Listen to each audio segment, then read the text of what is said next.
मेरी बात उससे फेसबुक पर हुई थी, मगर मैं उसे हमेशा इग्नोर करती थी।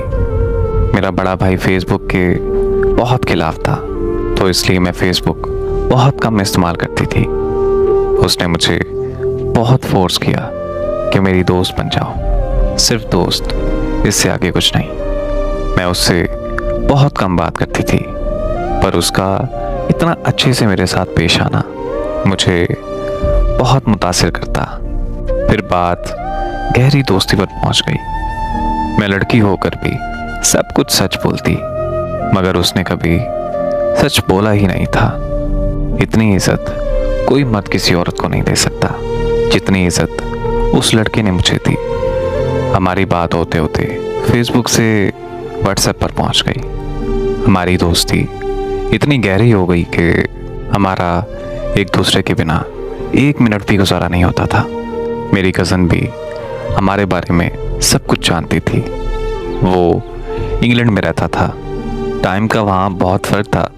वो अपने बिस्तर से बाद में उठता था, पहले मुझे मैसेज करता था, फिर नाश्ता बनाते बनाते काम पे जाते हुए भी बात करना, क्योंकि काम के दौरान कॉल पर बात करना उसके लिए बहुत मुश्किल होता था। फिर रमज़ान आ गया। उसने मुझे कहना कि नमाज पढ़ा करो, रोज़ा रखा करो। मुझे तो काम की वजह से टाइम नहीं मिलता। मुझे उसकी ये बातें उसका दीवाना बना गई थी। जब जुम्मे का दिन आता तो उसने मुझे कहना कि चलो शाबाश उठो, जल्दी से जुम्मे की नमाज़ पढ़ के मुझे मैसेज करो। उसे मेरी आंखें बहुत पसंद थीं। वो हमेशा मेरी आंखों की तारीफ़ करता रहता था। माह रमज़ान गुज़रा तो ईद आई, और ईद के रोज़ उसने मुझे थोड़ी सी लेट कॉल की। कहता कि नमाज़ पढ़ी, फिर दोस्त नाराज़ थे तो उनके पास चला गया। पहले तो मैं बहुत नाराज़ हुई उससे, लेकिन फिर ईद का दिन था तो इस वजह से मैं जल्दी मान गई। मेरा और उसका साथ बहुत अच्छा गुजर रहा था। मैं जब भी नाराज़ हुआ करती थी तो अपना नेट ऑफ कर दिया करती थी। अक्सर वो मुझे कहता था कि तुम नाराज़ हो जाती हो, अगर मैं मर गया तो तुम्हें कैसे पता चलेगा। तो मैं उसे कहती थी कि कोई किसी के लिए नहीं मरता। फिर उस सब के बाद मैंने उसे कहा कि छोड़ दो मुझे बेनाम रिश्ते नहीं पसंद। फिर उसने कहा कि मुझे मोहब्बत है तुमसे। फिर वो साथ ही मुझे कहने लगा कि तुम लोग आउट ऑफ कॉस्ट शादी करते हो।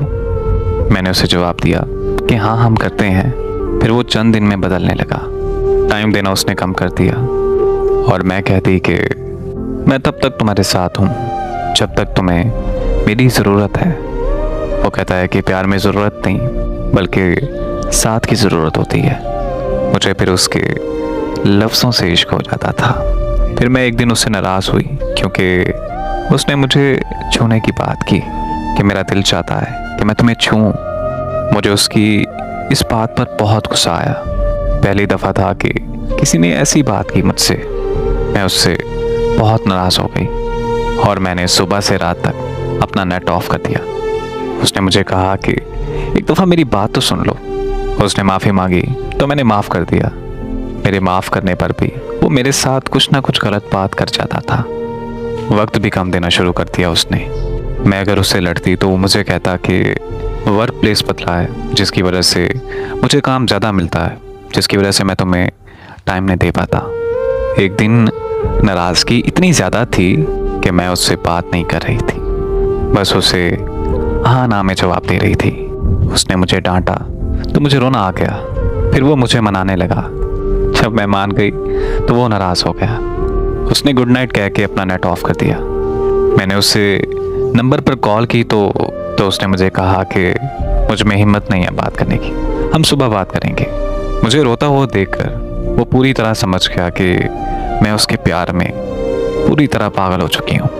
फिर उसने मुझे कहा कि मैंने घर बात की है